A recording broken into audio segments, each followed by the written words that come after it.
皆さんこんにちは、フォトシンです。今日はですね、こんな感じですごい大雪になっていますので、撮影にね出てきておりますけれども、割とね日本海側沿いを中心に雪が今回降っているので、久しぶりに新潟県沿いの方にですね出てきて、撮影をねしています。で、今目の前にですね大きいミズナラの木があるんですけれども、本当に立派な形をしていて、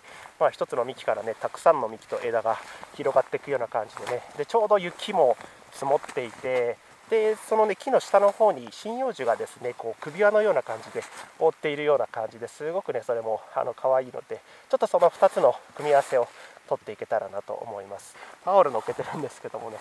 やばいですね。はい、という感じで、今日はこういう過酷な環境で生きるですね木々たちの姿っていうのを、撮れたらいいかなと思うので、ちょっと大変なんですけれども楽しんでいきたいと思います。はい、ということで今日一番最初に撮れる写真たちはこんな感じです。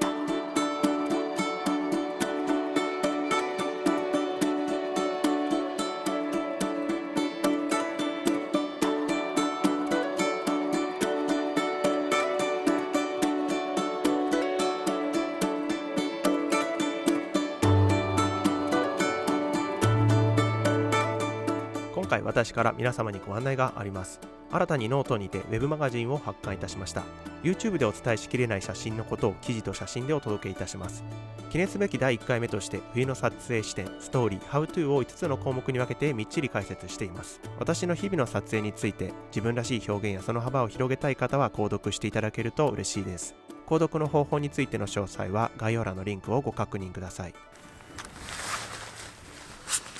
今ですね、この後ろの木もミズナラの木になるんですけれども、このね木自体すごく立派で、下から見上げると枝がこんな感じでね覆いかぶさってくるような、姿で、本当にね結構恐ろしい感じの姿をしてますね。それに雪がこう積もっていてねすごく迫力があるので、下から覗き込んでちょっと撮ってみようかなと思います。もうずっと入り込んできてしまうので、もう常時ブロワーで払いながら撮って、またブロワーでっていう感じのね撮影でやっていきたいと思います。本当に立派ですね。なのでいろんなアングルでちょっとこう撮りながら、一番こう力強さが出るような感じで、太い幹だったり細い幹だったりいろいろあるので、ちょっとこう角度を変えながらやっていきたいなと思います。木は本当に離れてみてもいいし、下からこう見上げてもね本当に面白いので、いろいろな楽しみ方があってね面白いですね。はい、ということでこちらで撮れる写真はこんな感じです。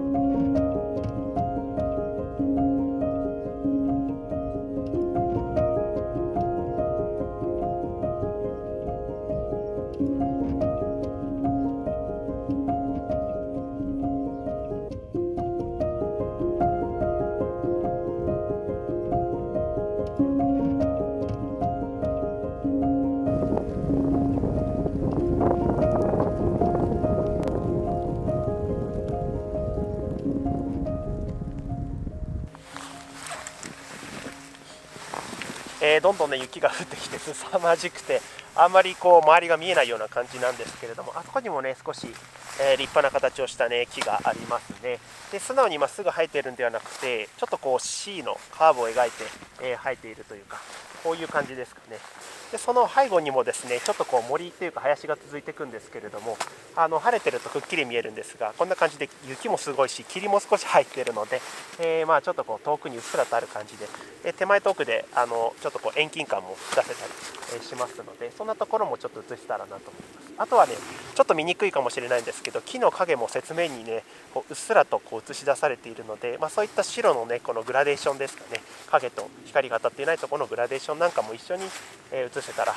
ちょっとこう柔らかい雪のトーンというか、すごく綺麗だと思います。そんな感じで撮っていきたいと思います。結構雪のこの吹雪き方によって見え方が変わるので、いろんなバリエーションで撮って、でいろんなシャッタースピードで撮って、一番好みのものをですねピックアップできればなと思いま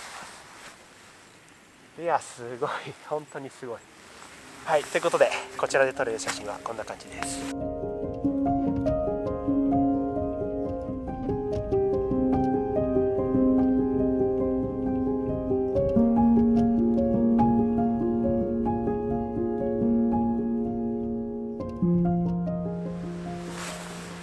さっきとねちょっと似たような感じにはなるんですけれども、ここにね2ペアの、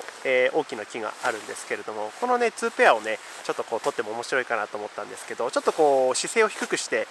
見るとですね、左側の木がねこういう感じでもたれかかっているようなね、感じですね。で奥の方にですね見えてる森があるんですけれども、そこのところを包み込むかのような感じで、そういう役割をねしてくれているので、ちょっとその、木と背景のねまた森っていう感じで、撮影してみようかなと思います。で雪もさっきよりは少しこうソフトにこう降ってきてくれているので、その点もまたさっきの雪の表情はまた違うのかなっていう感じがしますんで、ちょっとこの優しい感じのね、ところを捉えていきたいなと思います。でちょっとだけその構図の上で気をつけたっていうところなんですけれども、できる限りその木の力強さが、しっかりと伝わるようなところまでは入れ込もうかなというふうに思っていて、あんまり下だけを取ってしまっても、それが出てこないので、やっぱりこうやってもたれかかっているね、このカーブが、ある、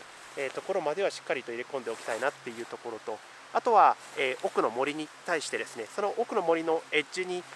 もたれかかっている木の枝が、触れないような感じですかね。そういう感じで、ちょっと構図を作ってます。あとは雪面にしっかりと、トーンが残るような感じでですかね、そういった明るさだとかっていうところを、気にしながら撮っていけたらなと思います。普通にこの白い世界に木1本とかねっていう風に撮っても面白いんですけれども、ちょっとこう背景と絡めて撮ったりすると、またこの場所のね雰囲気っていうのも伝わるのかなというふうに思いますので、そんな感じでできればなと思います。じゃああともう2箇所ぐらいですかね、撮影できればなと思うんですけれども、引き続きやっていきたいと思います。ということでこちらで撮れる写真はこんな感じです。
だいぶ日も傾いてきたのでね、これで最後かなっていう感じなんですけれども、でさっきまでは割と望遠レンズを使って切り抜くような感じでやっていたんですけれども、今度はですねちょっとこう広く撮影してみたいなというふうに思います。ちょうどね広いエリアに大きな木が、生えていて、その周囲にもですね結構大きいのがあるんですけれども、ちょっとこう後ろにあるので、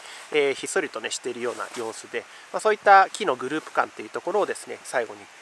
撮っていきたいなと思います。ちょうど後ろの方の山々もね少し見えてきたので、そういったところも綺麗なレイヤリングなので、含めつつ、あとはこの雪面のトーンというところもちょっと大切にしながら、撮影していきたいなと思います。本当に今年1年はあっという間に過ぎて、だけど自然の中にいて撮影をする時間がね本当にたくさん撮れて、いい1年だったかなというふうに思います。こうしてまた YouTube でね皆さん見ていただいたりとか、またワークショップにも参加してくださった皆様本当にね、今年はねお世話になりました。またね来年も楽しくね元気にやっていきたいと思いますので、ぜひですね、皆様よろしくお願いいたします。はい、ということで、だいぶ暗くなってきましたのでね、この写真たちを持って、終わりたいなと思います。皆さん良いお年をお迎えください。本日もご視聴いただきありがとうございました。また次の動画でお会いいたしましょう。それではまた。